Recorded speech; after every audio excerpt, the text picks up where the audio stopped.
Triple R trading company எங்களிடம் பாக்கு மட்டை தயாரிக்கும் மிஷின் கிடைக்கும். அதற்கான ரா மெட்டீரியல்ஸையும் வருடம் முழுதும் நாங்களே சப்ளை செய்து வருகிறோம். நீங்கள் செய்யும் தட்டுகளை நாங்களே எடுத்துக்கொள்கிறோம். அதற்கான லோன் வசதியும் செய்து தருகிறோம்.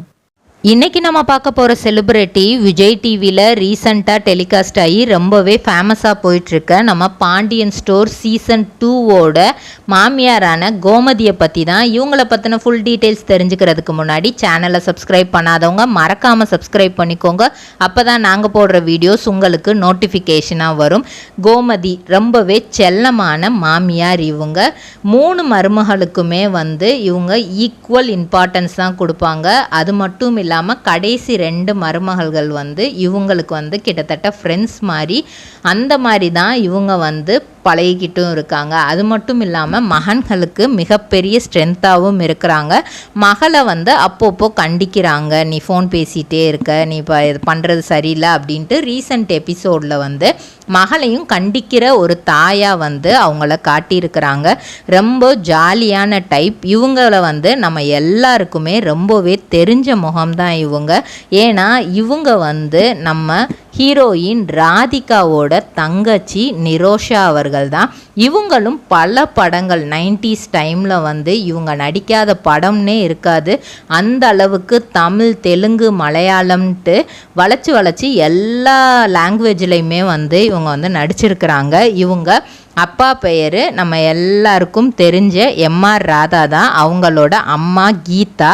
இவங்க ஒரு ஸ்ரீலங்கன். இவங்க கொலம்பூல தான் பிறந்திருக்கிறாங்க. 1971ஆம் ஆண்டு ஜனவரி மாதம் 31ஆம் தேதி. இவங்க அப்பாவுக்கு மொத்தம் 12 பிள்ளைகள். அதே மனைவிகள் மொத்தம் 7 பேருக்கிட்ட. ஆனால் இவங்க கூட பிறந்தது அப்படின்னு பார்த்தா ராதிகாவும் 2 அண்ணனுங்களும் தான். மற்ற எல்லாருமே வேறு மனைவிகளுக்கு பிறந்த குழந்தைகள் தான். ஆனால் இவங்க எல்லாருமே 12 பேருமே ஒரே இடத்துல தான் இருந்து வாழ்ந்திருக்காங்க. அவர் எல்லா ஒய்ஃபையுமே ஈக்குவலாக தான் பார்த்துருக்காரு. எல்லா பிள்ளைங்களையுமே ரொம்பவே செல்லமாகவும் கண்டிஷனோடையுமே வளர்த்துருக்கிறாரு. ஃபஸ்ட்டு ராதா ரவி இவங்கெல்லாம் இவரை தொடர்ந்து அவங்கெல்லாம் சினிமாக்குள்ளே வரும்போது பாரதி ராஜா ராதிகாவை நடிக்கிறதுக்கான இதை கேட்குறாங்க. அப்படி கேட்கும்போது அவங்க லண்டனில் படிச்சுட்டு இருந்தாங்க. ஸோ அங்கே படிச்சுட்டு இங்கே ரிட்டன் வரும்போது அவங்களுக்கு தமிழ் சரியாக தெரியாது. நிரோஷாவுமே அப்படி தான் கொலம்பூவில் பிறந்துட்டு அவங்களும் படித்தது எல்லாமே அங்கே தான். 2 பேருக்குமே தமிழ் அவ்வளோவா தெரியாது. அப்போது நிரோஷாவுக்கு பெருசாக வாய்ப்பெலாம் இல்லை.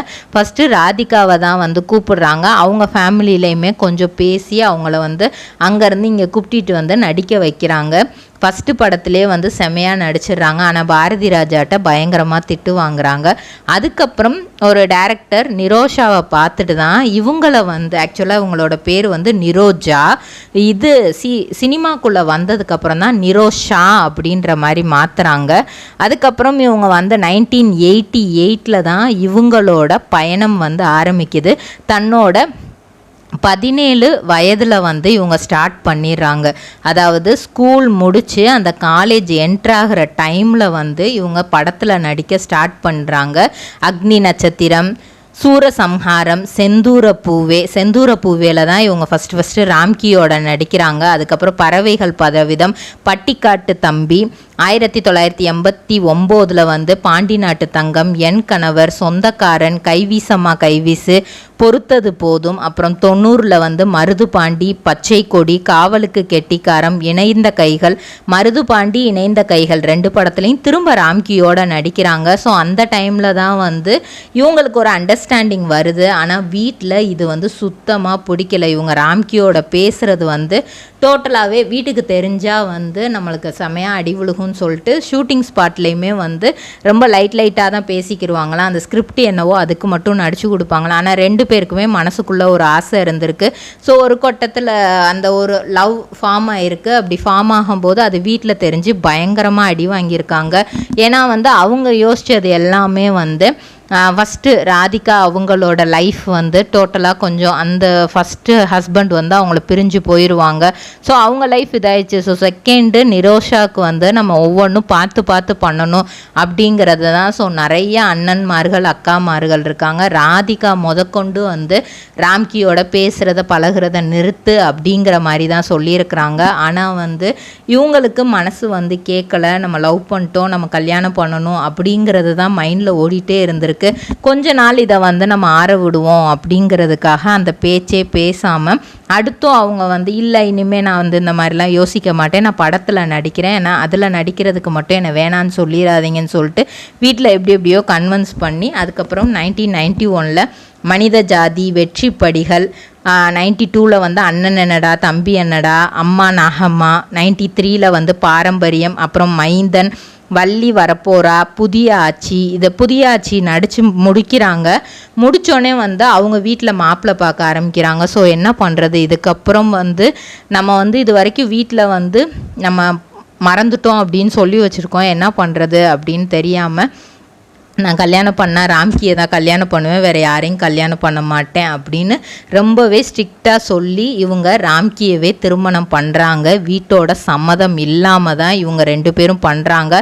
அதுக்கப்புறம் 2 பேருமே படத்தில் நடிக்கிறதுனால வந்து இவங்களுக்கு அந்த கெமிஸ்ட்ரி வந்து கரெக்டாகிருச்சு. ராம்கி அதுக்கடுத்து தொடர்ந்து என்னெல்லாம் சான்ஸ் கிடச்சிச்சோ அதிலலாம் அவர் நடிக்க ஆரம்பிக்கிறாரு. இவங்க வந்து 95க்கு அடுத்து ஒரு 5 வருஷம் வந்து அந்த சினிமா ஃபீல்டுக்குள்ளேயே வரல. தன்னோட அப்பா அம்மாவை மீறி, அண்ணன்மாரை அக்காமாரை மீறி நம்ம இப்படி ஒரு விஷயம் பண்ணிட்டோம், நம்ம லைஃப்பில் ஷைன் பண்ணி காட்டணும், அதுக்கு ஏதாவது நம்ம பண்ணியே ஆகணுன்ட்டு ஒரு 5 இயர்ஸ் வந்து கொஞ்சம் அப்படி இப்படி இருந்துட்டு அதுக்கப்புறம் 2000 தான் வந்து திரும்ப கந்தா கடம்பா கதிர்வேலா அப்படிங்கிற ஒரு காமெடி ஃபிலிமில் நடிக்க வாய்ப்பு கிடைக்கிது. அதில் சூப்பராக நடிக்கிறாங்க. இவங்க நடித்த முக்காவாசி படங்கள் ஹிட் மட்டும்தான் ஆகிருக்கு. 2003 வந்து பிரியமான தோழியில் வந்து மாதவனுக்கு அண்ணியாக நடிச்சிருப்பாங்க, ரொம்ப காமெடியாக நடிச்சிருப்பாங்க. அதுக்கப்புறம் காதல்.com, பவளக்கொடி, வின்னர், குறும்பு இந்த படங்கள்லாம் நடிச்சிருப்பாங்க. 2005 தக்கத்திமிதா, அப்புறம் தாஸ் படத்தில், 2006 நாளை அப்படிங்கிற படத்தில், 2007 நண்பனின் காதலி, மலக்கோட்டை, 2008 சிலம்பாட்டம் சிம்புவோட சேர்ந்து நடிச்சிருப்பாங்க. 2009 தனுஷோட சேர்ந்து படிக்காதவன் படத்தில் வந்திருப்பாங்க. 2010 வந்து அம்பா சமுத்திர அம்பானி கருணாஸோட சேர்ந்து நடிச்சிருப்பாங்க. 2013 சும்மா நச்சுன்னு இருக்குது அப்படிங்கிற ஒரு படம் நடித்தாங்க. 2014 பப்பாளிங்கிற ஒரு படம்.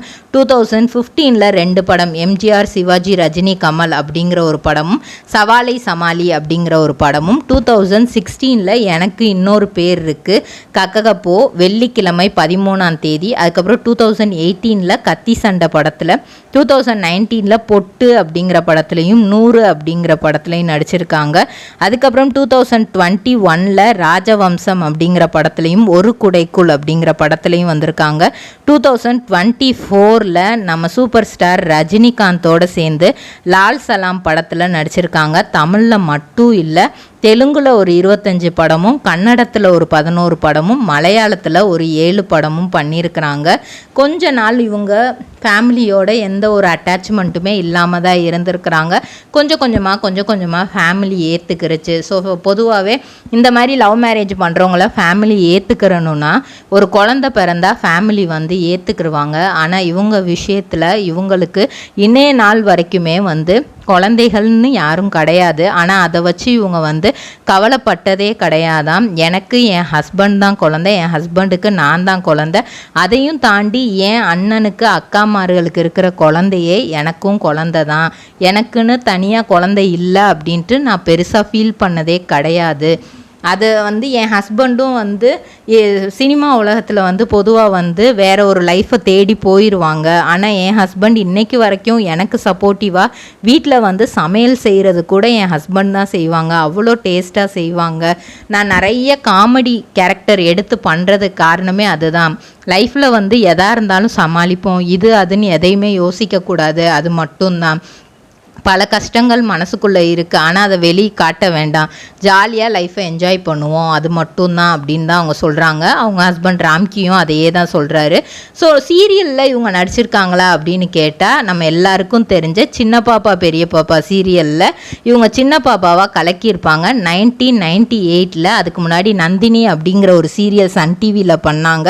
அதுக்கப்புறம் பம்பர் குழுக்கள் அப்படிங்கிற ஒரு சீரியலும் பண்ணியிருப்பாங்க. இவங்க பாக்ஸ் என்டர்டெயின்மெண்ட்டோட சிஇஓவாகவும் இருக்காங்க. நிறைய சீரியல் இவங்க ப்ரொடியூஸ் பண்ணியிருக்காங்க.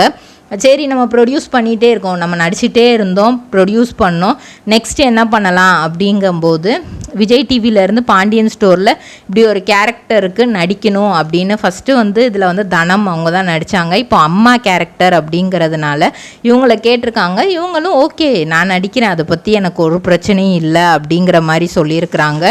ஏன்னா வந்து இவங்களுக்கு அதுக்கு முன்னாடி மின்னலே, சந்திரமுகி, உயிர், கலர்ஸ் தமிழில் உயிரே, ராஜ் டிவியில் ஆனந்தி, வைதேகி காத்திருந்தால், அப்புறம் இதெல்லாம் நடிச்சுட்டு தான் பாண்டியன் ஸ்டோர்ஸ் 2க்கு வந்திருக்காங்க. ஸோ அதனால் அவங்களுக்கு பெருசாக நடிக்கிறதுல வந்து எந்தவித பயமும் இல்லை. வழக்கம் போல் வந்து அவங்களோட யதார்த்தமான நடிப்பை வந்து இதில் காட்டியிருக்காங்க. இதே மாதிரி பல செலிப்ரிட்டிஸோட பயோகிராஃபி தெரிஞ்சுக்கிற சேனலை மறக்காமல் சப்ஸ்கிரைப் பண்ணிக்கோங்க.